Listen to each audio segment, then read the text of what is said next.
त्यांना विचारतं कोण मान्य असायला नसायला. राऊतांना काय असं वाटतंय सगळ्यांनी मला विचारून करावं. नॉन कॉग्निजिबल झालेले ते एनसी पोलीस स्टेशनला जशी एखादी एनसी नोंदवतात की त्या तक्रारीत नॉन कॉग्निजिबल असतं, तसं आता राऊतांचं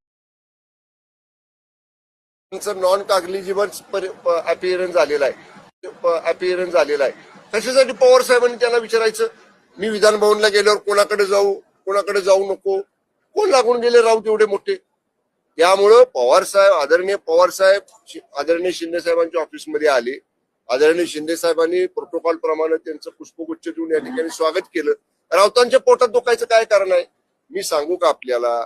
राऊत आता नॉन कॉग्निजिबल व्हायला लागलेले आहेत. कुणी त्यांचा कॉग्निजन्स घेत नाही. ते आता एका कोपऱ्यात बाजूला पडून राहिलेले आहेत. त्यांना म्हणा तुम्ही तसंच तुमची गोष्ट घेऊन राहा. इथून पुढं त्यांना वाटत होतं की मी म्हणजे सर्वस्व, मला सगळे विचारतात, मला विचारून सगळं करतात. राज्याचं राजकारण देशाचं राजकारण माझ्या 9च्या भोंग्यावरनं ठरतं सकाळी. बिलकुल काय नाही, तुम्हाला कुणी विचारत नाही, तुम्हाला अडगळीत टाकलेलं आहे हेच यावरनं सिद्ध होतं.